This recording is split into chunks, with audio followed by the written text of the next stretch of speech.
remember. What else did we put on our shopping list? Oh, what a mouth-watering smell. Paimon would know the aroma of biryani anywhere. Let's go get some. We can still add it to the list. Well, if it isn't the Traveler and Paimon. Wasn't expecting to see you here. Hello there. Oh, it's been quite a while. Huh. So you two are still hanging out together. Dehya, didn't you say last time that you were gonna head back to the desert? I said I was going to resign from being her bodyguard, not that our friendship was over. We're still the best of friends. The Holmayanis also still post jobs from time to time. Their pay is always generous, so me and the other mercs never pass them up. I told Dehya to just stay at our place when she took one of those jobs a few days ago. My parents were delighted. They even said that it always felt like we were missing someone whenever Dehya wasn't around. That sounds like something they would say, all right. They're always so welcoming. Anyway, the job is already taken care of, so I was gonna head back to the brigade as soon as I finished a little shopping. But the master kept insisting, and I ended up staying for another day. You can stay for as many days as you want, Dehya. Father hasn't even gotten around to treating you to his best dishes yet. You know I'm not the kind of person to stay put in one place like that, my lady. Don't worry, though. There'll always be next time. What? She said they'll treat you to the best dishes! Paimon can't believe you can still refuse that! But wait. Didn't you say last time that you would take me on a trip to the desert? Why don't you just take me with you today, when you leave? There are so many places I still haven't visited yet. I'm sorry, my lady, but no can do. There's still a few things I need to take care of back at the brigade. Besides, the desert hasn't exactly been the most peaceful place lately. Oh, come on. Not this again. That's also what you said last time and the time before that. I know, I'm sorry. Just give me some more time, and I promise I'll plan the best trip ever for you. All right, fine. To be perfectly honest, it's not that I wanted to go, it's more like I feel like something is off about you lately. Ever since you first set foot on the estate a few days ago, you've been acting anxious and even paranoid. Have you been delaying our trip because you've run into some kind of trouble? Nah, are you kidding? You're worrying too much. Would you swear on that? Friends shouldn't lie to each other, you know. I wouldn't pry any further if you're willing to swear on what you just said. But if something really is bothering you, then just tell me. You know I'll help you however I can. Oh, looks like Dunyarzad was onto something. You're too perceptive, my lady. Seems I can't hide anything from you. I just thought that nothing good could come out of telling you about the messy happenings of mercenaries. Knowing too much only leads to more trouble. Mercenary life is a dog-eat-dog world where Mora reigns supreme. Everything operates on a completely different set of rules. That doesn't change anything about what I just said, though. We're still friends, and I can only support you if I understand what's bothering you. My lady, you're not gonna stop until you drag it out of me, are ya? All right, I'll share what I know. Let's go somewhere else first. This isn't exactly the best place for a discussion. Okay, let's talk here. Just try not to draw any extra attention. As you may already know, the Eremites have both a lot of mercenaries and a complex organizational structure. Many mercs are no different than me, just going around looking for jobs to earn some mora. My brigade is called the Blazing Beasts. We're not a large group, but every member is loyal and brave. However, not all Eremite brigades are like mine. Some are willing to cross all kinds of lines for the sake of mora. The most notorious is a faction known as Deshret's Relics. Deshret's Relics? Judging from the name, they must really look up to... Yep, you got it. I've heard that you've already crossed paths with Ain al-Akmar. They're one of the groups under the Relic's banner. Oh, you mean the group that tried to sell us the Divine Knowledge Capsule? Yeah, they weren't friendly at all. Deshret's Relics is composed of many smaller brigades like Ain al-Ahmar. The Relic's headquarters issues orders to all brigades under his control. On any other day, I would want nothing to do with them. Unfortunately, though, the brigade that's stirring up trouble now is none other than Dakan al-Ahmar. Dakan? I think it means beard or something. Believe me, it's a really stupid name. I found it insufferable for years. Anyway, the real issue is that Dakan al-Ahmar is led by my father, Kusela. Say what now? I think I'm starting to understand your anxiety now. But what did they do? I won't go into details, my lady, but they've been involved in a lot of violent incidents. We're talking hundreds. Hundreds? Yep. The scenes tend to be quite gruesome, too. They strip the victims of all their valuables before murdering them. Not only have they targeted merchant caravans and ordinary citizens, but other mercenary brigades as well. That's beyond terrible. They won't even spare their own kind. I don't know how Deshret's Relic sees it. All I do know is that Dakan al-Ahmar has become more and more aggressive over the last few years. If I don't do something about them, then even my brigade or the people of Aru village could become their next target. I just wish I knew what's driven him to do this. Yeah. How can your father do such terrible things? I don't know. People change. He's always been pretty pathetic. But at least in the past, there were still a few lines that he wouldn't cross. That's setting the bar pretty low. I mean, if he was even remotely decent, then why would I have to leave the brigade and cut all ties with him? He was loud and foolish, with no real sense of purpose. Instead of doing anything useful, he spent most of his time drinking and chasing after women. Of course, the other brigade members were just like him. Their ruckus would go on night after night. Sounds like a nightmare. What about your mother? Did she ever step in to stop them? Unfortunately, I never knew my mother. I'm sorry, Dehya. I didn't know. It's all right, my lady. That's pretty common in mercenary circles. Didn't I mention that my father was chasing after women? I was the result of one of those encounters with some random person. He told me that he wasn't sure who my mother was. And in any case, she never came to see me.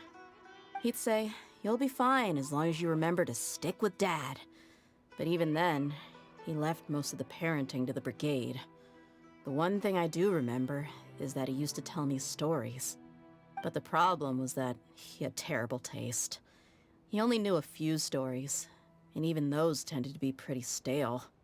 They were tales of desert warriors defeating dragons in the forest, or stories of mercenaries rescuing princesses from rebel armies.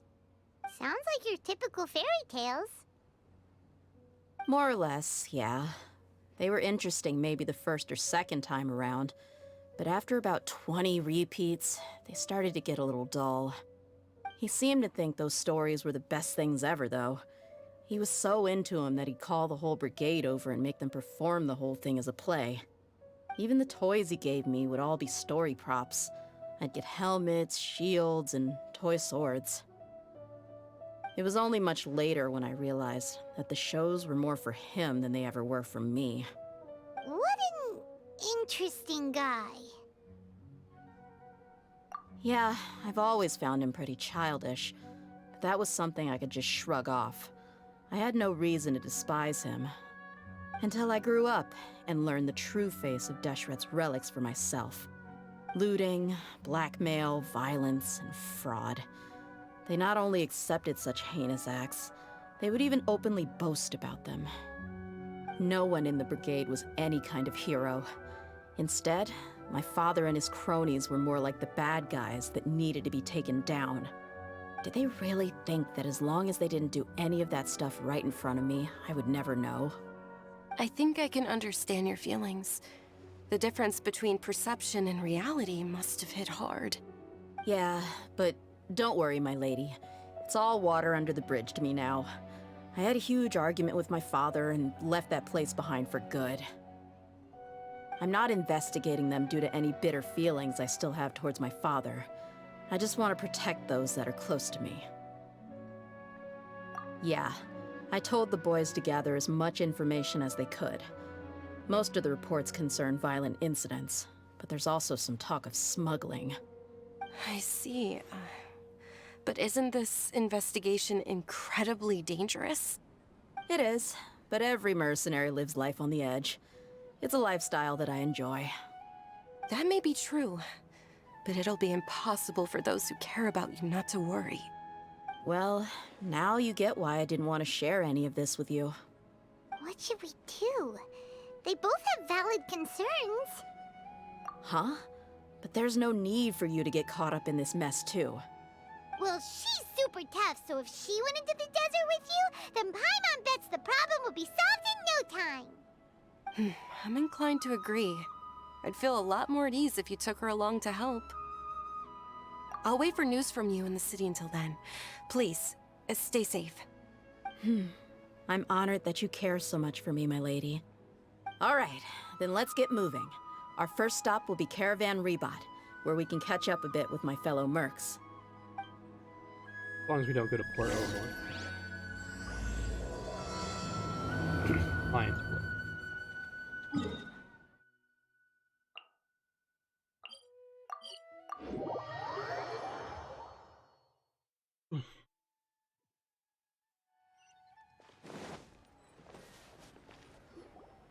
Hey, Dehya, you're back.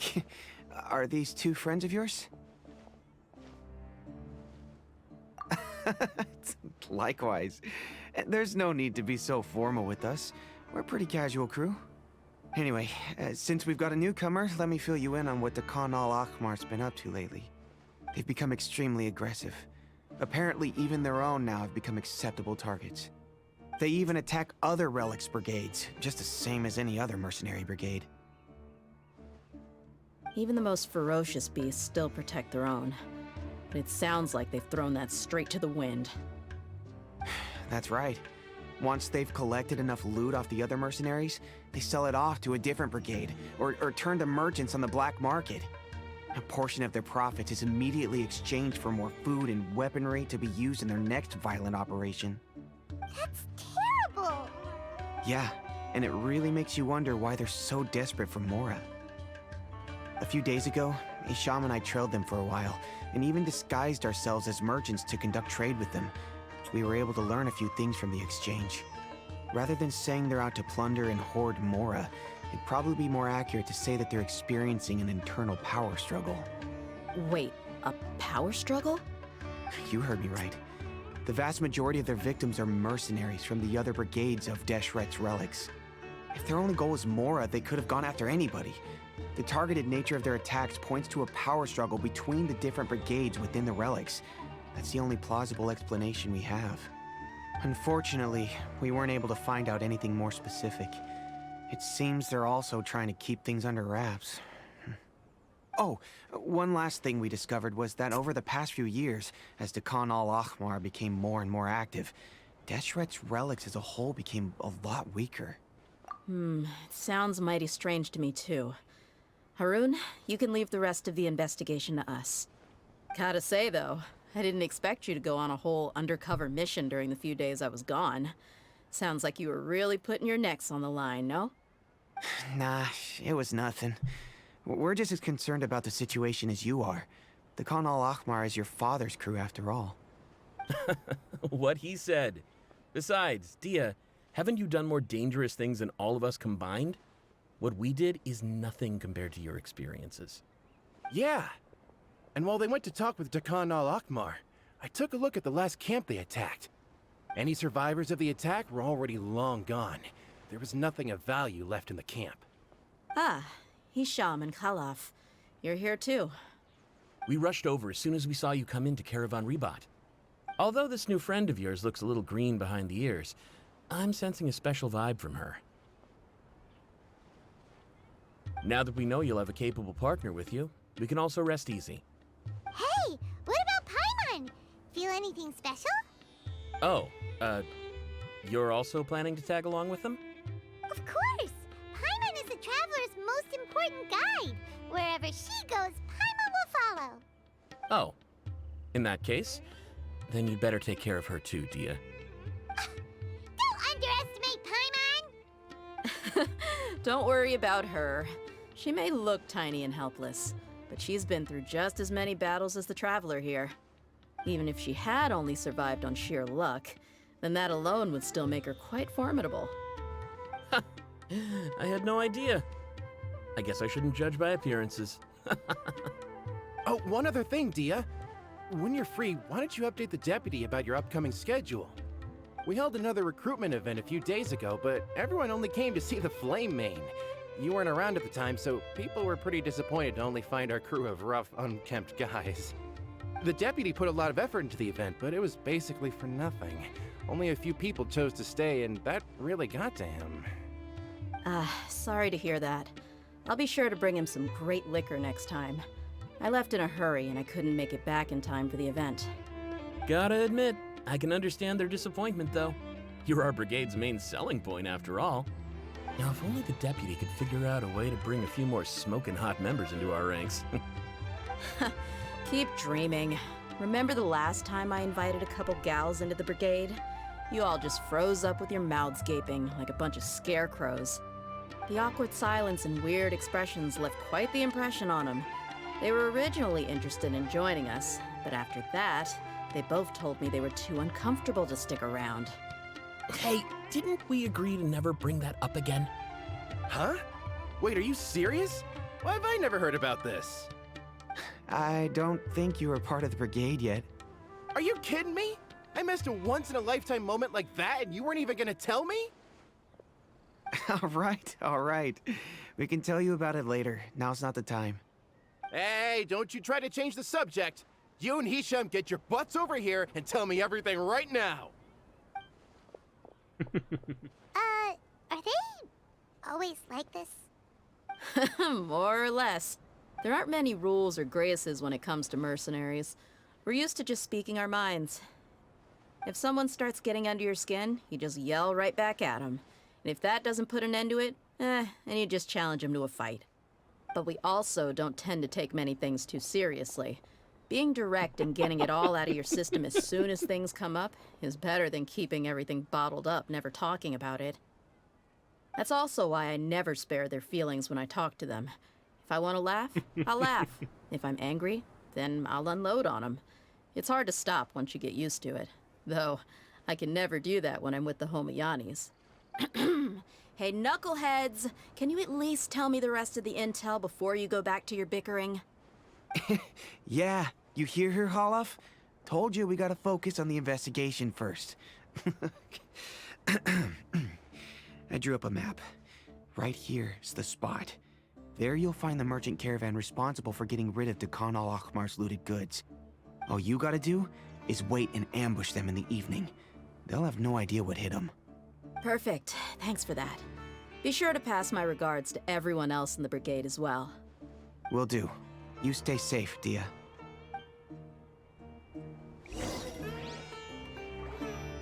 Where are we going?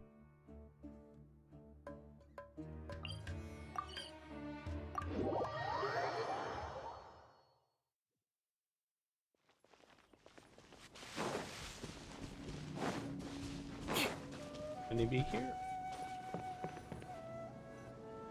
This should be the place. Let's find a spot to hide and bide our time. It's gonna come down to a fight one way or another, so let's all be careful. No need to worry. She knows her way around a fight. I'm not worried about that. What I meant is that we probably shouldn't go too hard on the enemy. After all, we still need to get information out of them. And look at that. I'm past. Ah, here they come. You ready? Let's not give them a chance to react and end this quickly.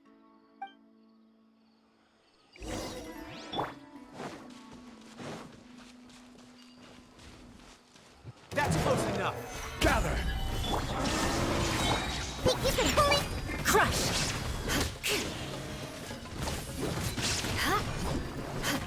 I'll be Eye for an eye.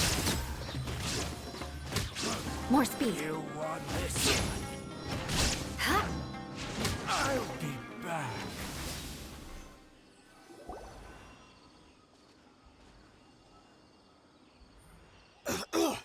Huh? You're the Flame Bane. Good. That saves me an introduction.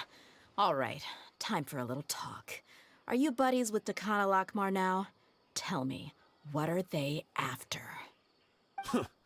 You know the code of being a mercenary just like everyone else. The first rule is to never divulge key information about our employer. What makes you think I'd talk? That might have worked on an amateur, but I know you're just looking to protect your reputation. Think about it, though. What's your reputation worth if you won't have the other tools you need to succeed in this line of work? Tools like, I don't know, your limbs or eyes? You've got 5 seconds. You might want to think twice about how much your employer's information is worth to you. Whoa! I'm not joking around. We can do this the easy way or the painful way. 2 seconds! I'll save you the trouble.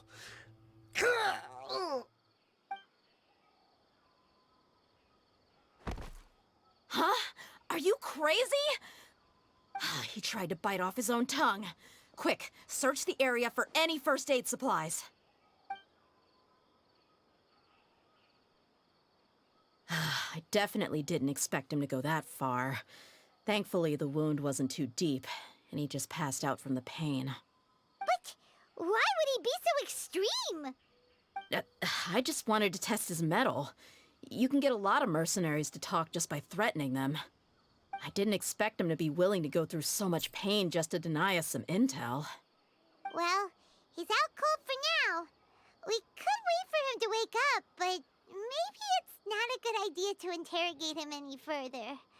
What should we do? Yeah, don't worry about it.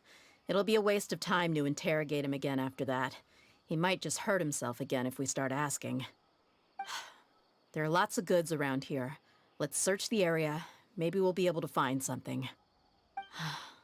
I'm really sorry. Thought he stabbed himself. Alright, get him.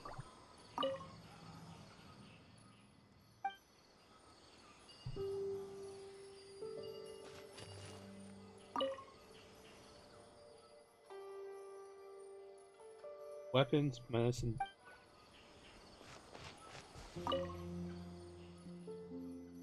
Food and water.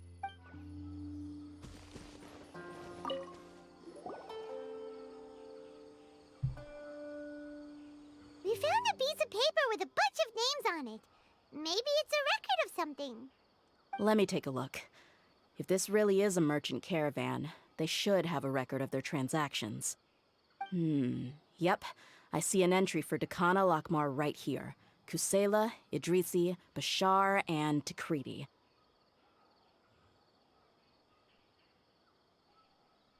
All familiar names. Dakana Lakmar has been trading for a hefty supply of food, weapons, and medicine. It seems that in the past, they used to receive some canned knowledge as well. This caravan is just one link in their logistics chain. Once in the rainforest, the caravan will exchange the looted goods for Mora, and the funds will then be passed to a specific person. That person will then pack the caravan full of necessary goods, which will then be brought right back to Dakana Lakmar. Wait, why is there no Mora value recorded for the final transaction? No value? Yeah, every transaction before the last one was marked with an exact amount of Mora, but the final one, where they paid for everything to be brought back to the desert, was simply marked as delivered. Perhaps.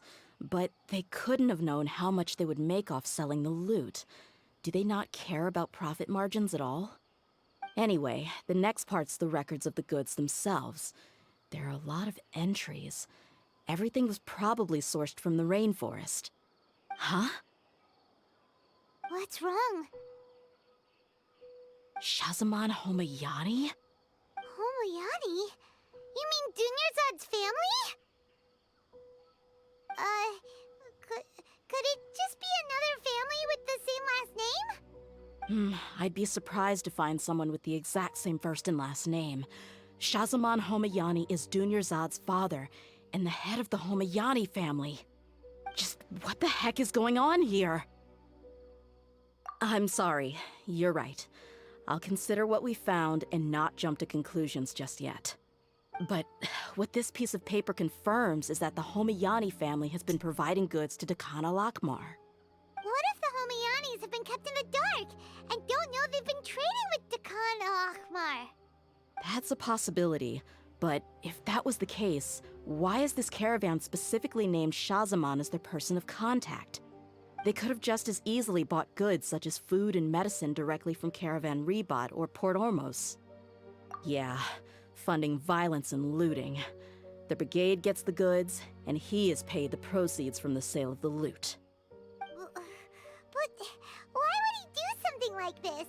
It's not like the Homayanis are in need of money. I honestly have no idea. I've been to their estate many times, and I've never noticed anything suspicious. The only potentially large expenditure I could think of would be the treatment costs for Dunyarzad's Elazar. Maybe they borrowed a lot of Mora in the past? But that's still just a speculation. I don't think the Master would stoop so low to make Mora. You're probably right. I know my lady's personality, and she wouldn't deliberately keep something like this from us. But what should we do now? All we found is just another mystery. If you ask me, we already have no choice but to confront her about this. I'm not worried. It's too early to make a verdict yet. I still have faith in the Homayanis. Let's go find my lady again. We'll tell her everything and see if she's willing to lend us her support. If we're lucky, we can not only figure out the mystery of this paper, but also follow the trail of breadcrumbs to the people responsible at Dekhan al-Akmar. Dehya, are you sure this is the best decision? What if instead of getting the help we need, we just end up revealing everything we've discovered to the enemy? I've considered that possibility, but even still, I want to tell her what we found. I think I owe her that much. True friendship is built on trust. She showed genuine concern for me when we first brought up the topic. I can't repay her kindness with doubt and suspicion. That's not how I deal with people. You're right. Paimon wants to trust Dunyarzad too. Yeah. Let's pay another visit to Sumeru City.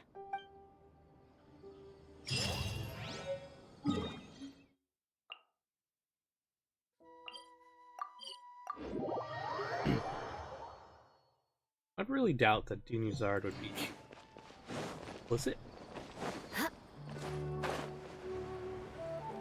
A merchant. Thinking about a merchant, probably. We're back, my lady.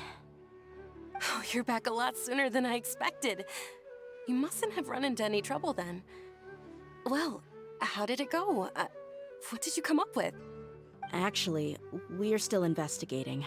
It's just that we've discovered something strange. I see. The clues you found have led you back here, in the city? Something like that. Yeah. You all look a little dispirited. Whatever you found must not have been very encouraging after all. Why don't you discuss it with me? Maybe I'll be able to say something to cheer you up? It's okay, my lady. It's not so much about me being upset with my father or anything like that. How should I put this? So something is wrong. Even the Traveler and Paimon have been uncharacteristically quiet. On any other day, Paimon would have already waved to me with a smile and shouted, "Dunyarzad, we're back!" So tell me, what happened? Or just Christ Square. Well, My lady, please prepare yourself for what we're going to tell you next. It concerns the Master. The Master? You mean my father? Okay, I understand. Don't worry about me. I'll listen as attentively as I can. My father has been supplying goods to Dekhan al-Akmar? Yeah, It makes as little sense to us as it does to you. I've never doubted the Master's integrity, so I'm having a real hard time rationalizing how he could ever support an infamous brigade like them. Maybe he's not actually aware of the full story and just stumbled into the deal by accident. I can't help but agree with the Traveler. Huh? You mean you feel the same way, Dunyarzad? Thank you for sharing all this information with me. Since you've told me everything you know, I should also tell you about some doubts that I've been harboring for quite a while. In the past, I thought that my father hired a bodyguard for me so that I wouldn't run away and get lost. However, there are plenty of capable mercenaries in the Corps of 30. Why did my father go out of his way to hire Dehya? About that. Well, the Homayanis really needed bodyguards, so they reached out to the Blazing Beasts. Later, the Master told me that I was one of the best mercenaries he'd ever seen, and that I should stick around to become one of his bodyguards. He offered me a pile of mora, so I just signed on. Well, but that didn't really answer my question. Just think about it. Why did my father specifically reach out to the Blazing Beasts? Maybe Oh, where'd the audio go? unavailable, or maybe someone recommended us. I've never given it too much thought. I think I get what you're saying. You'd think none of this was a coincidence. Precisely. At first glance, nothing seems strange or out of place. But there are many parts of the story that don't actually make any sense. If my father had always been in contact with Khan al-Akmar, then it would make sense for him to bring Dehya into our house. You mean the goal all along was to get Dehya to be your bodyguard? No, that's too much of a stretch. I cut all ties with my father a long time ago. He has no control over my life anymore. But that still doesn't rule out the possibility that your father has still been trying to influence your life without you knowing. So, the Master was not likely an innocent victim in all of this? Sorry we put all this on you so suddenly, Dunyarzad. It's okay, Paimon. I should actually be thanking you. Regardless of his reasons, if my father has truly been funding a violent group of mercenaries, then it's my duty to bring him back to reason. But is that really the right thing to do? My father has committed many atrocities and deserves all the punishment that he has coming to him. I have zero sympathy for him. You may call me an ungrateful child, but my feelings will remain the same. However, the Homayani family has treated me with nothing but generosity and kindness. If we decide to investigate this further, we could end up implicating the entire Homayani family. I would be biting the hand that's fed me over all these years. Dehya. It's all right, Dehya. If anyone were to ask, you could always just say that I'm the one who instructed you to get to the bottom of this. You don't have to do that, my lady. I'm not conflicted because I'm afraid of taking responsibility. Besides, you're the one we should all be worried about right now. Hey, it's still too early to give up hope. What was that thing about friendship again? Right, yeah, trust! You said that yourself, Dehya. Besides, there's no point on getting all riled up before we've confirmed all the facts. Thank you, everyone. That makes a lot of sense. I guess I should always remember the trust that I've placed in people. In which case, my lady, could you ask the Master to come out and have a chat with us? Sure thing. I also hope he'll be able to give us a logical explanation. Let's meet at the usual place then. Usual place? Ah, right.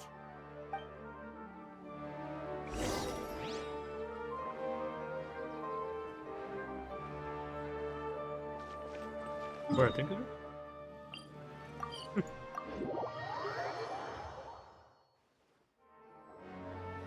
Thank you for coming, sir. Please allow me to introduce these two.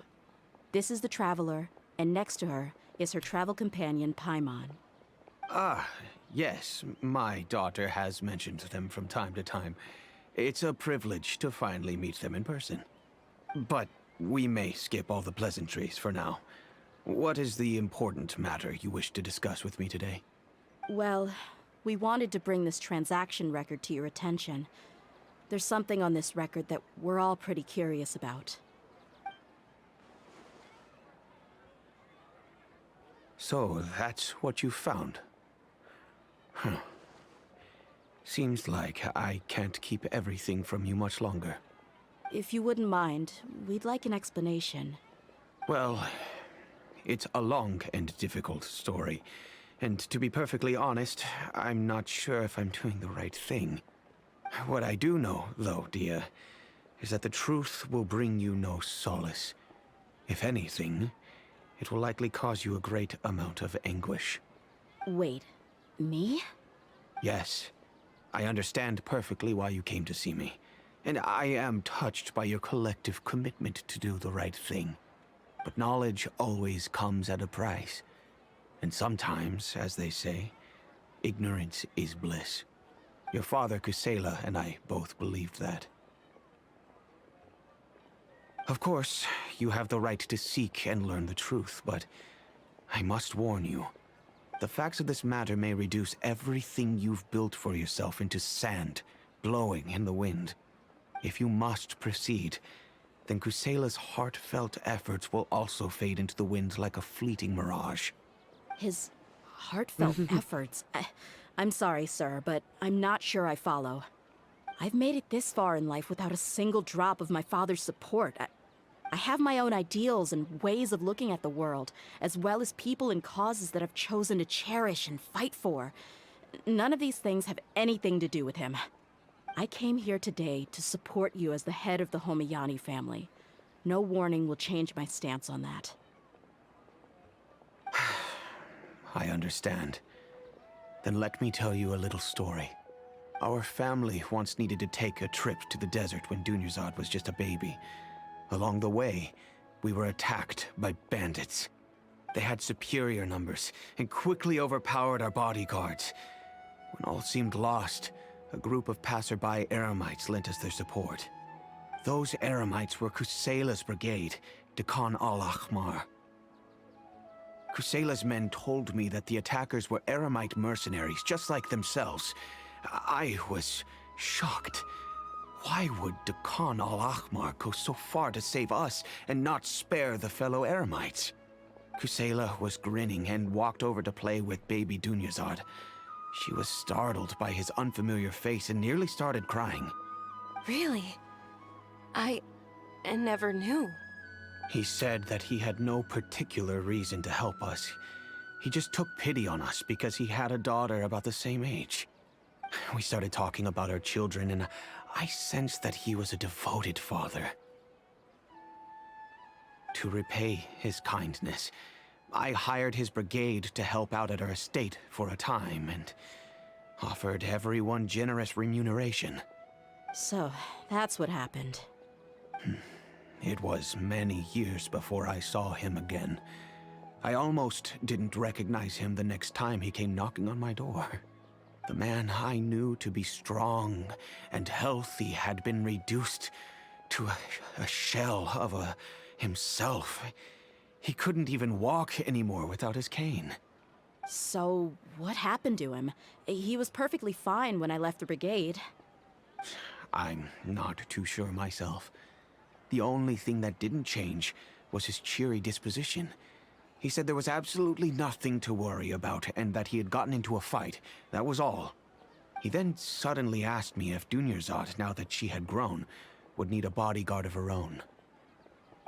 At the time, Dunyarzad was going through a particularly severe bout of her Elazar. There was no need for her to have a bodyguard when she could barely leave the house. But he kept coming back to the topic. Come on, it never hurts to be safe. How do you know a bodyguard won't come in handy one day? He walked off. I was completely lost at first, until he recommended the Blazing Beasts, and in particular, a mercenary named Dehya. So he was the one who recommended Dehya to you. Indeed. He didn't say it out loud, but it was clear that he saw Deshret's relics as an evil group who would eventually corrupt every member in their ranks. He was already beyond redemption, but he hoped that he would be able to detach his daughter from the vicious world of mercenary life. If Dehya could stay in my house and keep working as a bodyguard, then gradually her affinity for the desert would decrease, and she'd be able to leave her previous life behind. And that's why you offered her such generous compensation? Yes, but not just because of that. From the moment that he asked me for that favor, I also began to see Dehya as my own daughter. And that's also why I tried to persuade you to stay when you asked for permission to leave. I was willing to spend however much it took. Kusela saved my daughter and I all those years ago in the desert. I could never refuse him entrusting his daughter to me. He was always like that, acting like he's oh so smart and self-righteous. Kusela said that he'd reimburse me for a portion of Dehya's fees. I refused to take any mora from him, but he'd always send me funds anyway. Eventually, I just accepted them as a token of his gratitude. And that went on for a while until I received another letter from him a few years ago. The letter contained a request to help him buy food, weapons, medicine, and even explosive materials. Wait! Isn't that around the time that Dekhan al-Akhmar started becoming more aggressive? That's right. When I started to hear some nasty rumors, I became wary. I wanted to meet him face to face to discuss things. But by then, he was no longer receptive to my requests to talk. If I had to guess, it's probably because he doesn't want to put Dehya at risk. That thought occurred to me as well. I figured that he probably came to me for help because he had nobody else to turn to. After some deliberation, I decided to send him some food and medicine. I turned down all his requests for explosives and weaponry. I am aware that even such a reduced gesture of support could lead to others coming to harm, but I could not simply reject his plea for help. In the end, it probably was the wrong decision. I plugged my ears to the rumors and just chose a solution that made me feel least guilty about myself. If you can, please tell me where he is now. None of the things he's doing right now make any sense if he's just trying to keep me from getting tangled up in his world. If all he wants to do is steer clear of me, then maybe he shouldn't have brought me into this world in the first place. Oh no. Dehya, please don't feel that way. I'm just angry because I can't wrap my head around any of his actions. Another way? I don't know. I knew him, and he was nothing more than a childish brute. I can't understand what's going through his head. But I guess you do have a point. We haven't uncovered the whole truth yet. We still need to figure out his exact actions and reasoning for these last few years. I'll do my best to help. Of course, anything between the two of you would need to be resolved between you and him alone. I don't know Kusela's exact whereabouts. Outside of supplying his brigade with some goods, I tried my best to avoid getting involved any further with him. However, there's a man on the list named Jawed. He used to be a mercenary in the desert and is now a member of the Corps of 30. He's responsible for supplying weapons and liaising with the Dekhan al-Akhmar's merchant caravan. I think he should know Kusela's whereabouts. I've heard that he likes to have a few drinks alone and enjoy the cool wind at night outside the tavern. Maybe we'll be able to find him there. Understood. Thank you, sir. Then I guess this is bye for now, unless... I'll stay and be with my father here. To be honest, I'm still a little dazed and haven't finished processing everything quite yet. My father has indeed done something wrong, but if I think about it, I'm also not sure if there was a right way to handle this problem. I feel like our only course of action is to turn everything we know over to the Corps of 30 and let them render judgment. Yes. I am prepared to accept whatever verdict they choose. It's time to face my mistakes. But is it a mistake?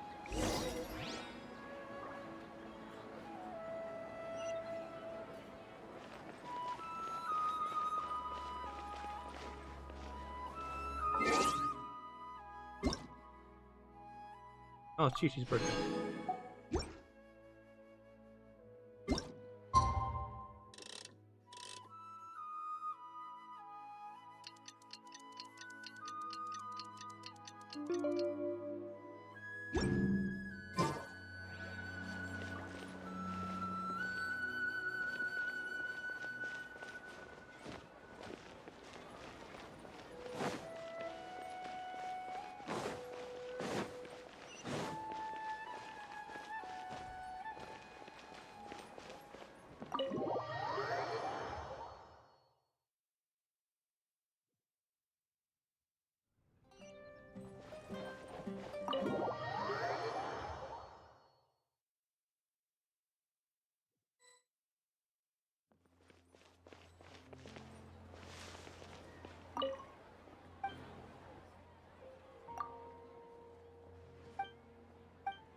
What's the map look like?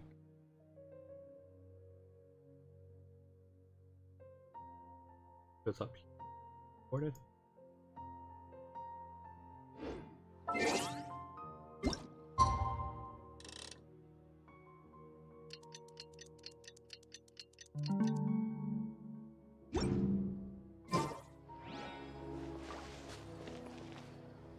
There he is. Huh? Who are you guys? I know what you've been up to. Smuggling weapons to violent brigades in the desert while working for the Corps? Pretty bold, if you ask me. Shh! Keep your voice down. How do you know all that? Come with me. We should take this elsewhere. I'll be happy to talk things over once we're somewhere private.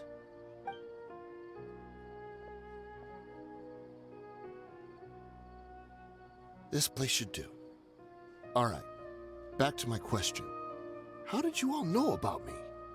Don't worry about that for now. You know what kind of punishment you'll face once we report you to the Corps, I assume. Wait, there's no need to jump the gun. Let's talk this out. What are your terms?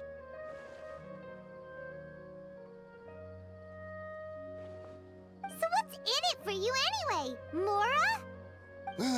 Well, I was a little tight on money at the time, and Kusela took good care of me in the past. I waited in my mind, and I couldn't find a reason to turn the opportunity down. I wouldn't only be helping my benefactor, but I could also make some quick mora. Let me tell you how it is. We're investigating Dehya Al-Akmar, and we're gonna put an end to their operations.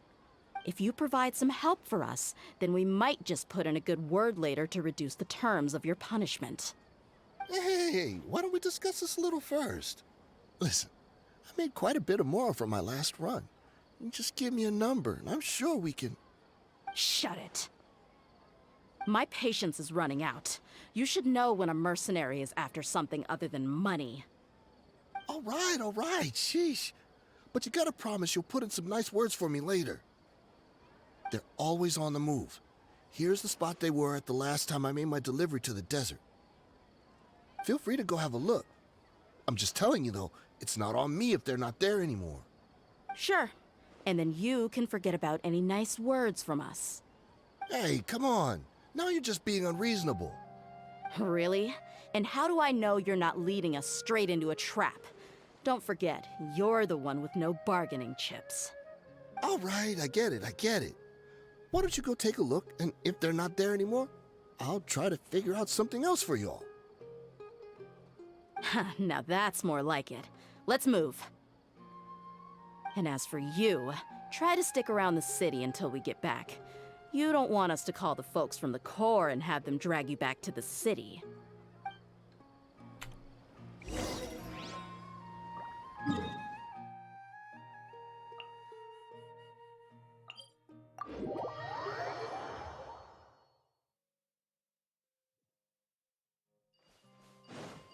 More speed. I don't feel like he's possibly destroying the organization. More speed.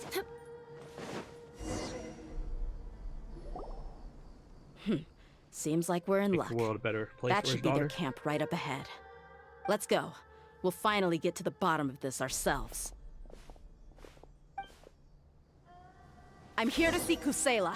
Tell him to get out here. Dehya, why are you here?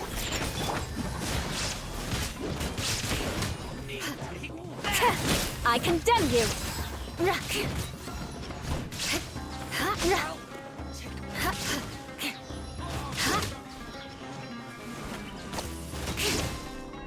Haven't you all done enough? Oh, so are you also here to stop us? Stay out of this. It's got nothing to do with you.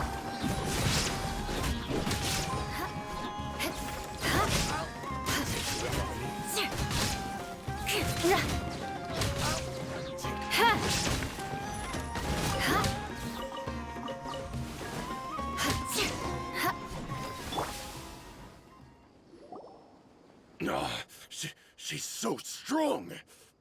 Enough fighting. We all know each other, and I don't want to take things too far. Just bring Kusela to me. There's no use hiding him anymore. Did you understand a single word I just said? Or do I need to bash your skull in some more? All right, everyone, let's all just calm down for a second. Dehya, the boss can't come out and see you anymore. He died a long time ago. What? Seems like you've been out of the loop for a while. Guess that's for the best, though. At least, that's what the old man wanted. When did he die? What happened to him? A few years ago, Kusela broke up Dakan al-Ahmar and went to the Deshret's Relics headquarters by himself. So is that when you guys started acting up? We would prefer to call it taking revenge. Every last person in Deshret's Relics must pay in blood for what they did. Let me start from the beginning. Dehya, do you know how the head of the Relics maintained order internally? Overwhelming strength and unquestionable authority? Those were a part of it, yes. But just those on their own weren't enough. They had another tool at their disposal. They called it a person's record, regardless of whether they joined by their own will or were coerced.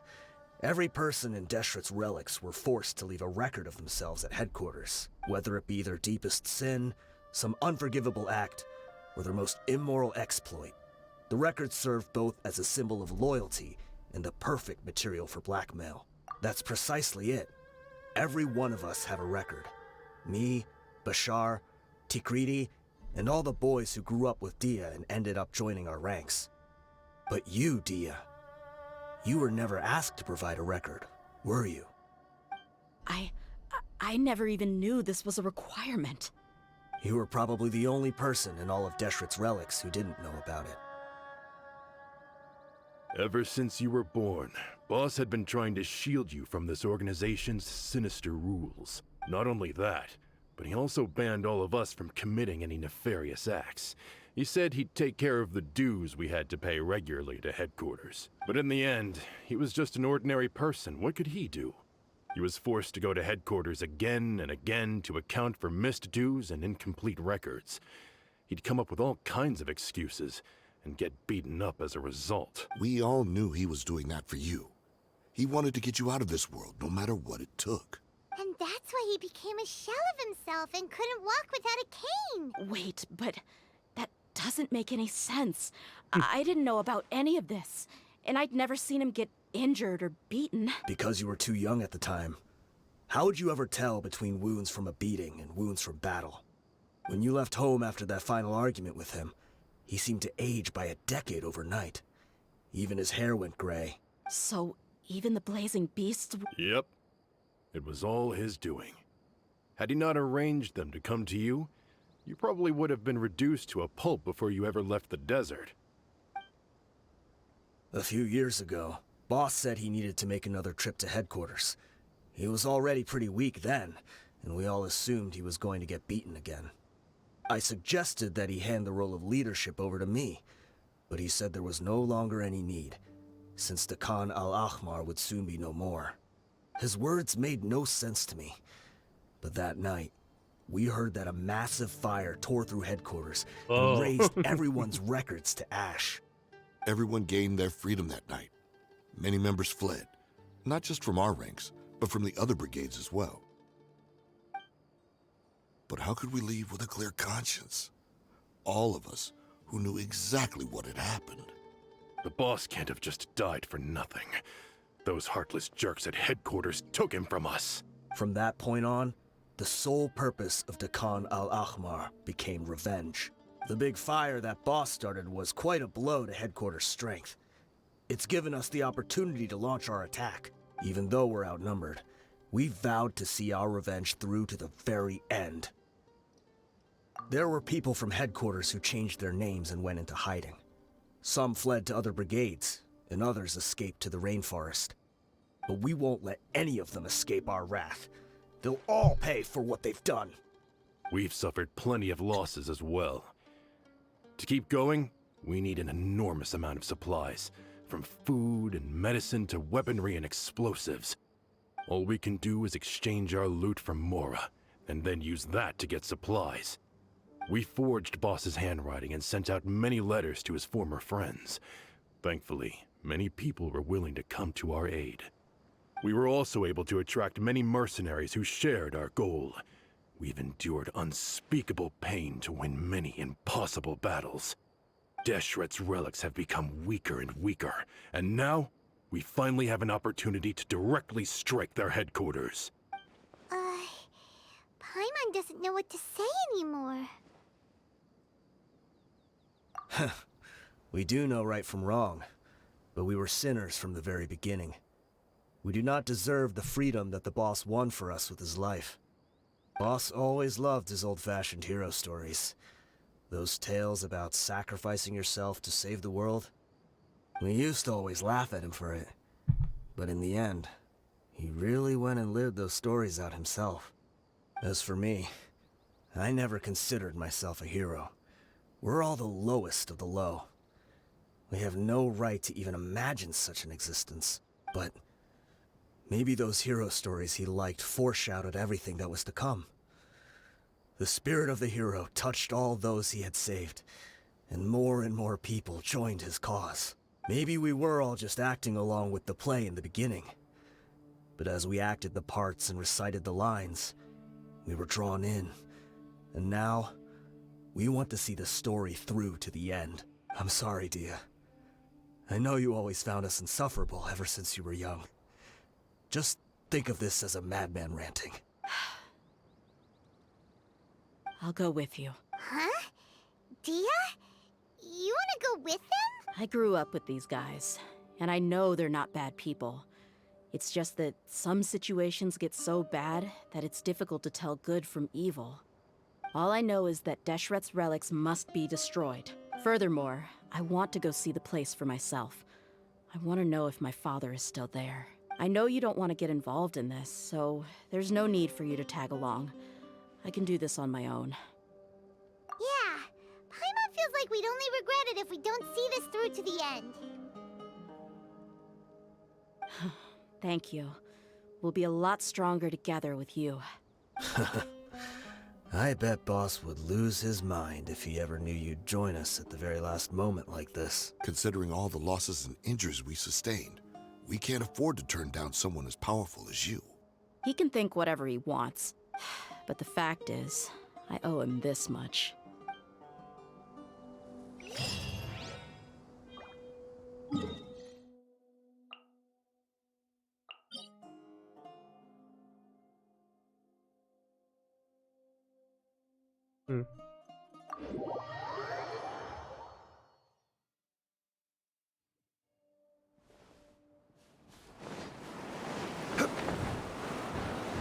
Ah, nice.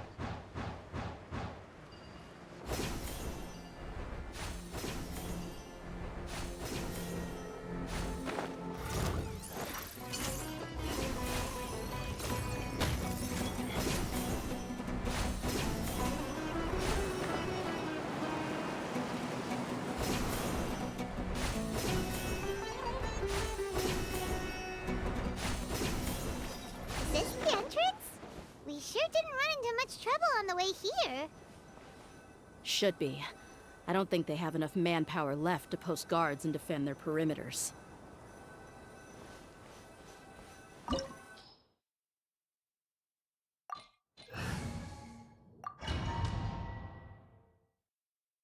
Fairly necessary to get those elements in.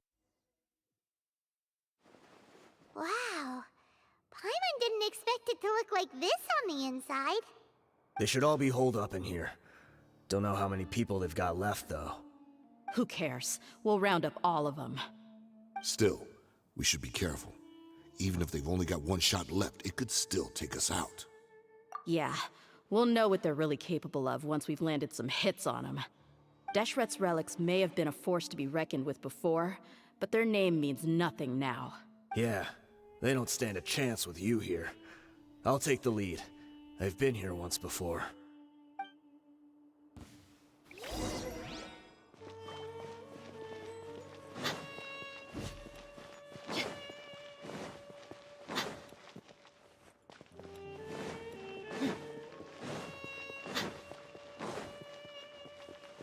Here, play all. I always start with Dehya.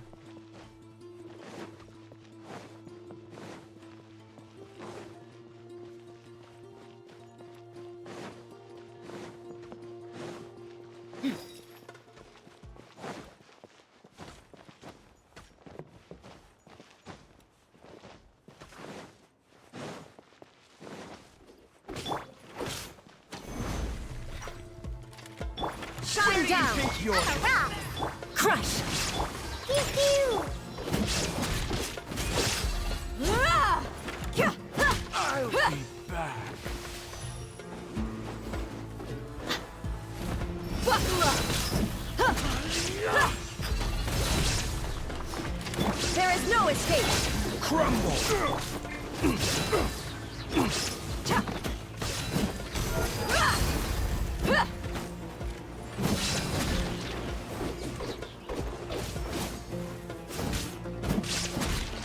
Let's get it on! Following orders. New punch. One more. Take that! Stabilize! Yeah. I'm a rock!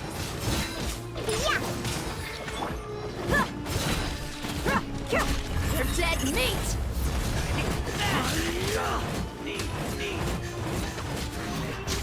Buckle up!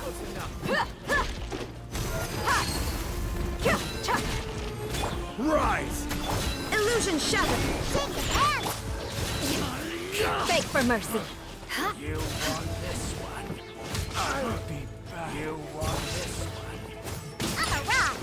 I'm getting sick of this game. Let's get it on!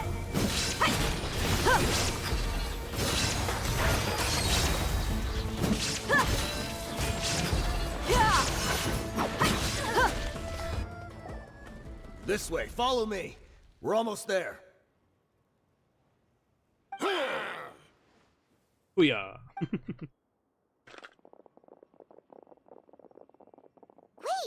They went charging ahead without checking for any traps! Oh no. Hey, you guys okay? It seems like we just got trapped in here. Don't think we triggered anything else. Watch out, the enemy's coming from ahead. Well, now that things have come to this, seems we'll have to fight our way through. Don't worry about us. We knew something like this could happen. Go and take a look around. There could still be another way through. Let's go! We can't let the boss down! Let's check if there's another way! The sooner we can make it through to help them, the better. Let's see. I think I see a way through over there, but it's being blocked by something. Let's try our luck with that mechanism. Okay, let's go.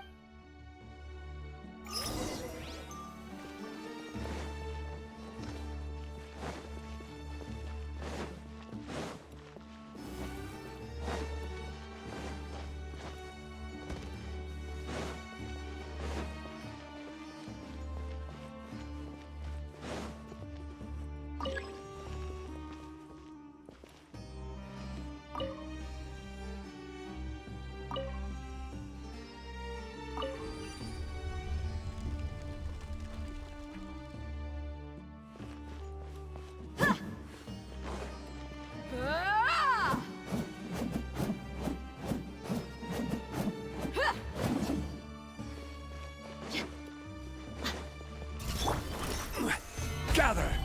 There is no escape! Think you can bully me? Shudder!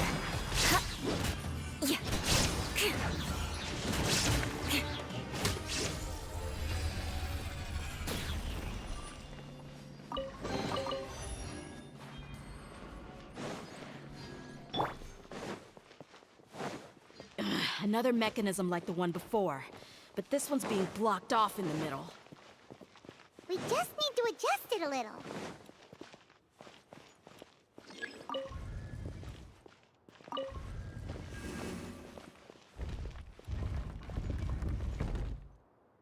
Okay.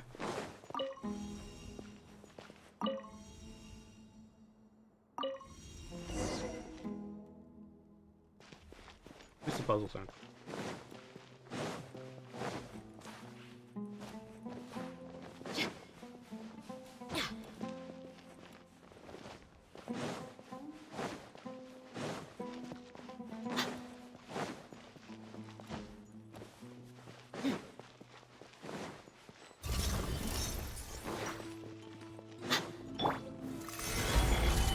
Illusion shattered! Crush! Yeah! Hut! Cha! You asked for it!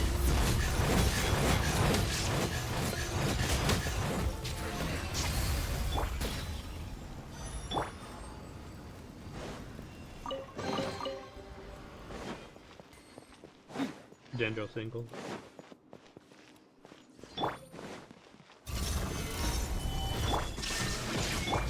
Pew pew! Beg for mercy.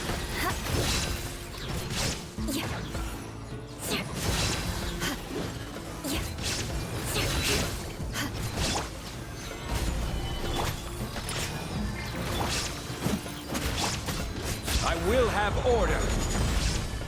Shine down. Shake your hands! Look alive.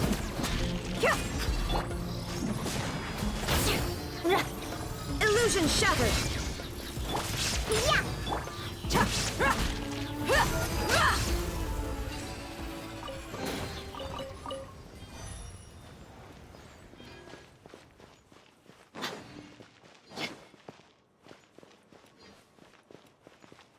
Oh, okay.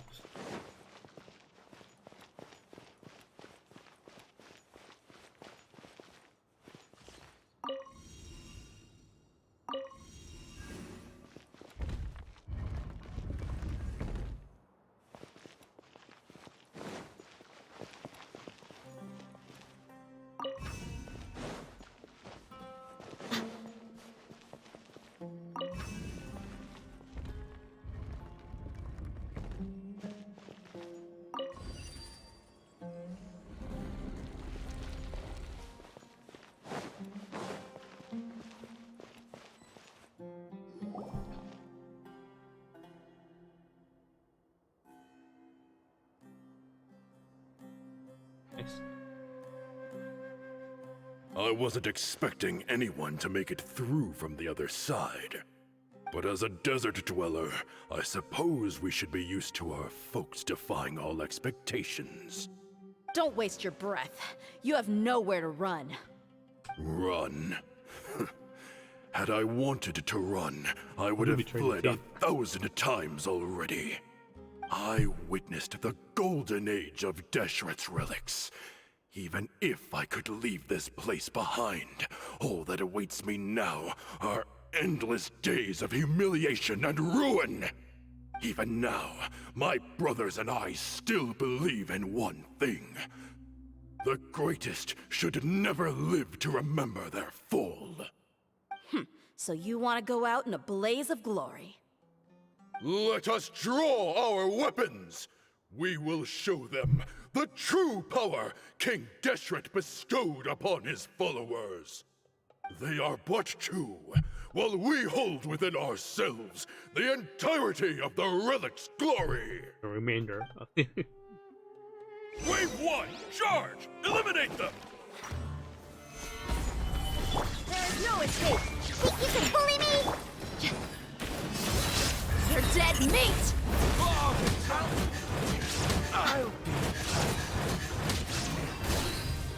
Quake! Ha! Gather! Don't think that you've won. We're just getting started.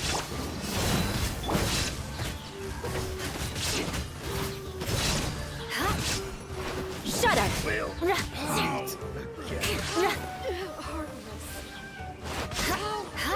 King Deshret will not abandon any one of his followers. Look alive! Gloves off! Never test that patient will. Beg for mercy. Crush. Brothers! With me, this is where we'll prove our faith. You all just want to die? None of us plan to leave this place alive! Lord of Sand, your Beg for mercy. sacrifice is ready. You're dead meat!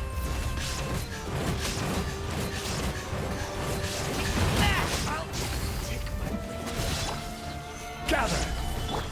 Now you shall perish! You're Will again. The commander has finally fallen. But they're still coming at us! This place is like a gladiator's ring. They just keep coming no matter how many we beat!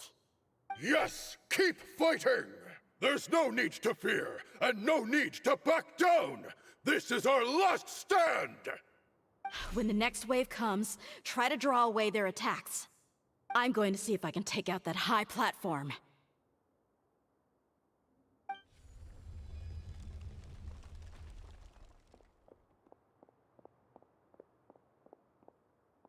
Get out of my way! Come and face me, Michel! Ugh, so they've broken through the front as well. Apologies, Lord Michal. They fight like absolute madmen. No matter how much we throw at them, they just keep coming for more.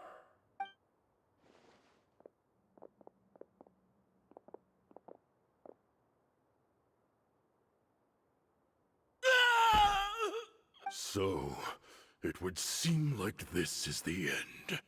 Time to pay for everything you've done, Michel. You think I would give you that opportunity? I will be buried in the sand alongside all the rest of our fading glory.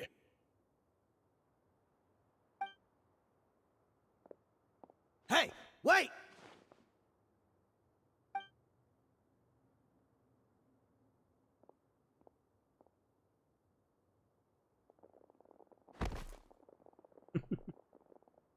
It's a Scooby-Doo episode. We were too late. It's over. There's no more need to fight. But if you're still going to cling on to your so-called mercenary's pride, then I'll give you all a good beating as well.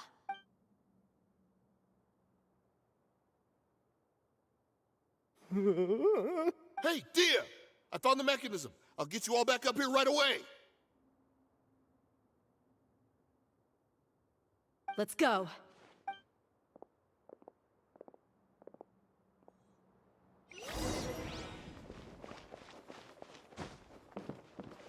Thought we have another.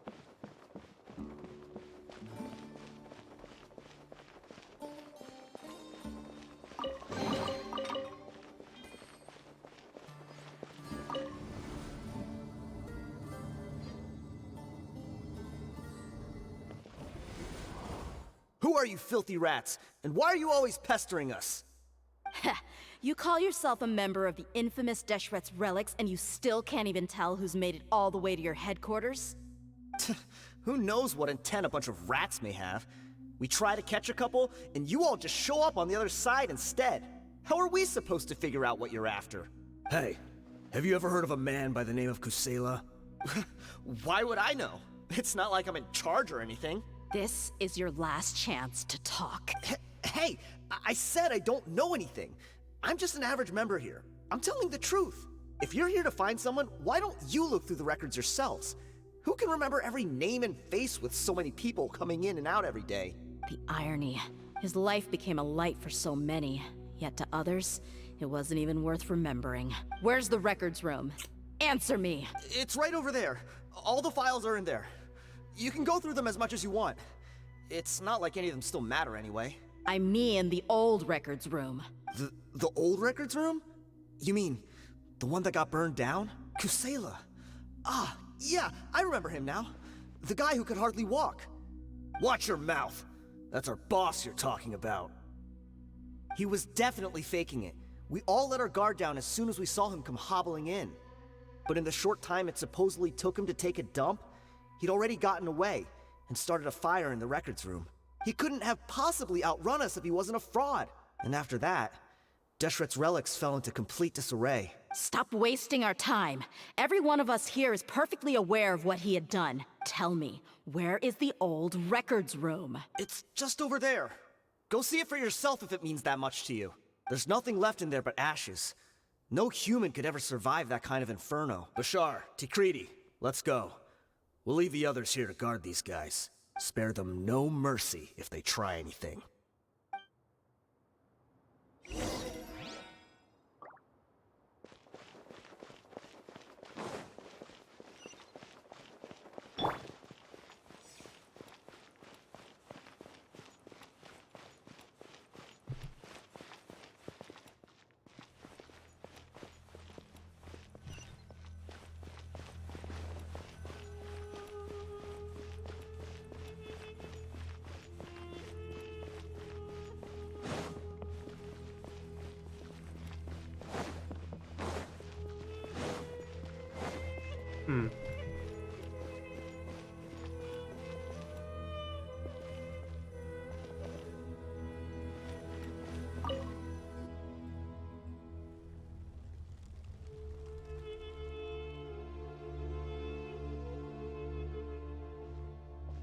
So, this was his final destination.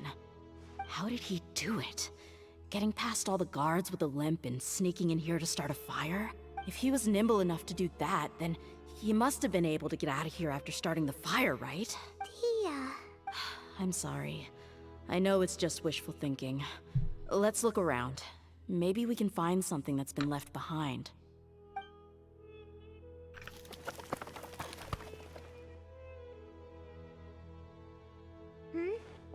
Is this a cane? It must be the one that Dehya's father used. Kusela. Thanks for everything, boss. We're fortunate to somehow find that cane after that fire. Let's split up and look around some more. What if something else has been left behind? But what else could survive a fire like that? Huh?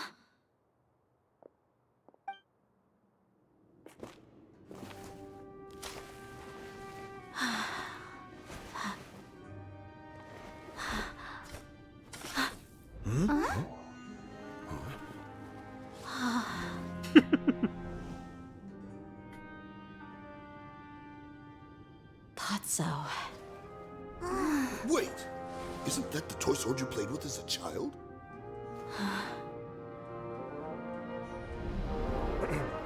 The dragon is no more, for Princess Dehya has slain it. Its head now hangs above the city gates. Her bravery has brought eternal peace and prosperity to us all. Dehya, come on. This is the most important line. You can do it. But Dehya, you defeated the dragon. Everyone's waiting for your speech. Still too shy, huh? All right, I'll do it. I hereby proclaim our victory. Evil shall plague us no more.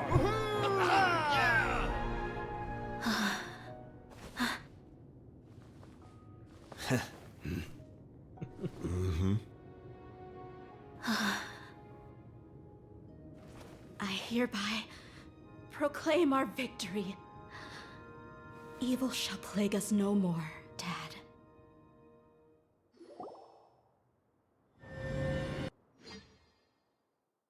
The whole story was shared with Squirtle, who finally joined after investigation of order, memory, justice,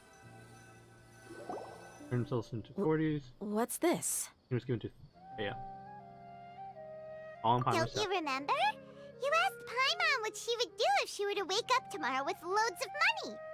And Paimon said that she would get boatloads of tasty snacks. You looked super confused at the time, but said it was an adorable thing to say. These opportunities don't come by often. So today, Paimon's gonna treat you to a special crash course on Paimon's life philosophy. Hey, this way you get something from the both of us for the price of one. Anyway, the point is that you should eat to your heart's content. You'll feel better for sure once you've gotten something in your tummy. Junior Azad will also be here shortly. She's already heard that we're back. Aw, thanks, you two. Honestly, this is very unlike me. I just had a lot on my mind on our way back, so I didn't know what to say. My chest was filled with all kinds of intense emotions. They just shook me even more than all the feelings we've shared during our previous adventures. But when everything came to an end, those emotions also vanished without a trace, and I was left feeling more empty than ever before. It was as if I'd lost the thing that was most important to me. Yeah, you're right. To many mercenaries, Mora is the most important thing in the world. But perhaps to us, it's the most worthless thing of all. Idrisi and the others all used to say that they would quit if there was no Mora to be had. But when it came to avenging my father, there was no Mora to be made anywhere. My reality shattered when I found out that the father who always told me hero stories was in fact a bad guy. But look at me now. Am I any different? Despite all my promises about never forgiving him and never trying to understand him, I still went to such lengths to find out the truth, and nearly even shed tears for his sake. We're hypocrites. All of us. I mean, yeah, it was an afternoon finding out him. He deserved those tears at the end, but about it. Yeah, you're right. It's just a pity that we often only recognize our true feelings after it's already too late. You're back! Are all of you alright? Ah, there she is. Yeah. Many people from the Corps of 30 came over, and I just wrapped up everything with my dad.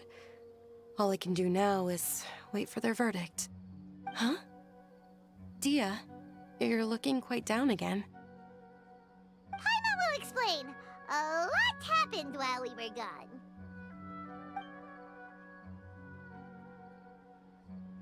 I'm sorry.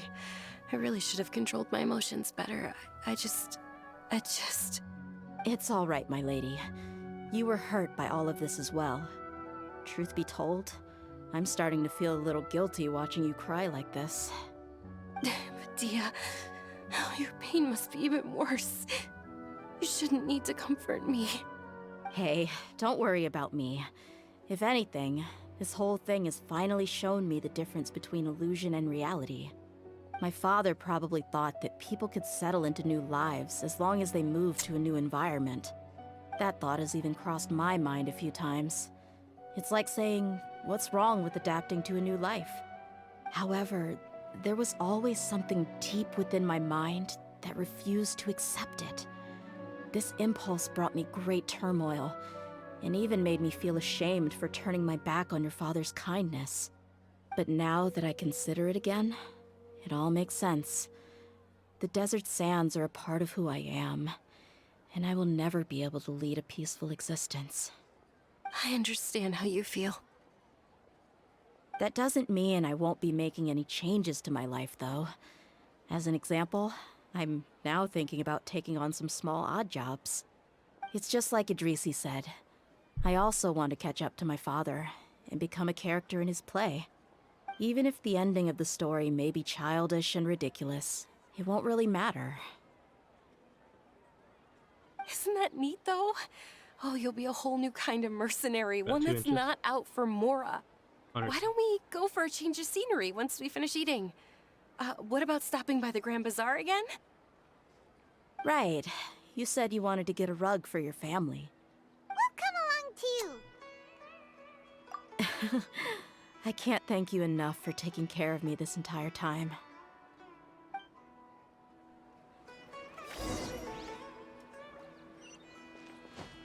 More speed. You meet the other girl? Neela?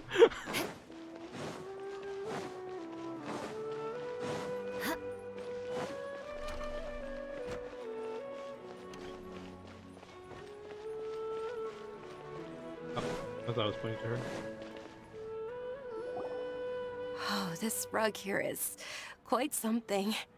The craftsmanship is exquisite, and the fabric is also of high quality. Ah, here you are. Finally, I found you. Hey!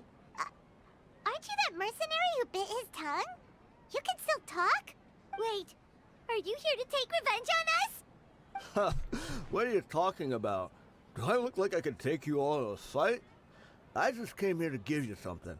I'll be on my way to give myself up to the Corps after this. Once I woke up, I hurried to the Khan al-Akhmar's camp, hoping to alert them to your presence. But when I got there, I found no one except the members who were still too injured to move. Ah, so you probably got there after us. Yeah, they told me that they had exacted their revenge, and everyone had turned themselves in to the authorities. Even that last camp was not going to last for much longer. I had joined the cause to repay an old favor from Kusela. Now that everyone's already turned themselves in, I might as well do the same. One of the injured members gave this box to me, and told me that it contained some of the old man's last possessions. Everything left in the camp will get confiscated, so I figured I should get this to you before the Corps could get their hands on it. Thank you. No worries. We are all just living our own truths. There's no need to comment or judge anyone for it. So this box contains everything that Dehya's father left behind. Huh. It feels lighter than expected. Well, back in the day, the first thing he did with any Mora was spend it on things like drinks and meat. But let's see what's inside. What's this? It's just a bunch of junk. Ugh, it kinda stinks. Perhaps it's just been left unopened for too long. A handwritten copy of a storybook. The paper's already yellowed, and it looks like it's about to fall apart. It was against the Academia's rules to possess books for personal use. If he was going to break that rule, he could have at least copied something useful. That probably means this was really important to him. Ah, and here are a few bags of children's snacks. The packaging's completely deteriorated. Maybe that's where the smell was coming from. Did he get those for you? Yeah, but here's the thing, though. Even when I was a child, I was never a fan of these kinds of snacks. He'd always say that he got them for me, but in the end, he always ate more than I ever did. Who even leaves snacks in a box like this anyway? Isn't that just common sense? Forget it. Let me see what else is in here. A razor, some buttons, some round iron tiles, a wooden toy puppet, a wool scarf, which from the looks of it probably belonged to a woman, and a hair clip? Why are these things here? I'm suddenly feeling a little scared. I'm sorry, my lady, but this is just the kind of man he was. He probably saw this box as some kind of personal trash heap and dumped any and everything in there. 2 empty liquor bottles. Tell me, you guys, are these the kinds of things that a normal person would leave behind? Huh? There's something in the bottle! Oh, you're right. All right, I got it out. It seems to be a piece of paper with some writing on it. The bottom part's all damaged from moisture, though. Let's hope the writing didn't smudge. I was suddenly seized with an urge to write a letter after finishing this bottle. I just folded it up and left it in the bottle, though. If I end up forgetting about it, it won't really matter. To Dehya. It's a letter for me? It's all right. I'll just read it out. If he went to the trouble of writing a letter, there must have been some important things that he wanted to say. Or at least record down. My condition's becoming worse and worse. Can't even walk without a cane anymore, much less go out and have fun. Guess I don't have many days left. If you're reading this letter, then I suppose I'm already long gone. You were adorable as a baby. Everyone loved you. And regardless of whether you were crying or laughing, everyone enjoyed having you in the group. But once you grew a bit older, you were no longer nearly as happy or cute. It's probably Idrisi's fault. He was never up to any good. Can you believe this guy? He can point the finger at himself. Anyway, back to the point. To summarize, I'm writing this so you would know not to feel sad for me, even if you end up finding out the truth. The reason being that I was never your father to begin with. Wait, what? Surely, he must be joking, right? I don't know. I was quite formidable when I was young, and 100 times cooler than some so-called flame main. Really felt like the whole world was under my feet. With just a teeny tiny bit of effort, I felt I could rule over the entire desert. But as fate would have it, I went out into the desert for a drink one day and discovered a baby in the sands. It was you. You were just lying there, small and helpless. You were so tiny that if the wind blew for just a little while longer, you would have been buried forever. But your cries were so loud they made my head hurt. Now that I think of it, you really were a bundle of energy. Sounds like he's serious. I told Idrisi and the others that I had slipped up with a woman while out and about. None of them even doubted me. I'm sorry that I had to lie to them for so long, but I really had no other choice. I was their most esteemed leader, after all. It's not like I could just tell them that I suddenly wanted to play at being a father. At this rate, I'll puke up all the liquor I just drank from this bottle. Anyway, Dehya, you possess the kind of freedom and kindness that we could only dream of. As far as how you should live your life, that'll be up to you to decide. That's the end of the letter. In the end, he was still thinking of me as a little child. I prefer I not to. suppose, or I would have suffocated under the sand a long time ago. He was a good father to you. The fact that he wasn't a blood relative doesn't change that. Yeah. It's just a pity that we had to learn the truth of everything like this. Do you already have some ideas about the decision that he wanted you to make? I do. If he first found me alone in the sands, then I want to try my hand at finding the person who abandoned me. I just have one wish. To tell them a story. That there once existed a childish and foolish jerk with a heart of gold. And that only under his care was I able to grow and mature into the person I am today. If you end up finding any leads, can you share them with us? We go on adventures all the time. Maybe we'll be able to find some information for you. Sure, I appreciate it. I wasn't expecting you to be so enthusiastic. I'll help too. Thank you. All of you. Thank you so much. My life has certainly had its twists and turns, but I've always considered myself lucky. Because no matter where I've gone, I've always been surrounded by incredible kindness.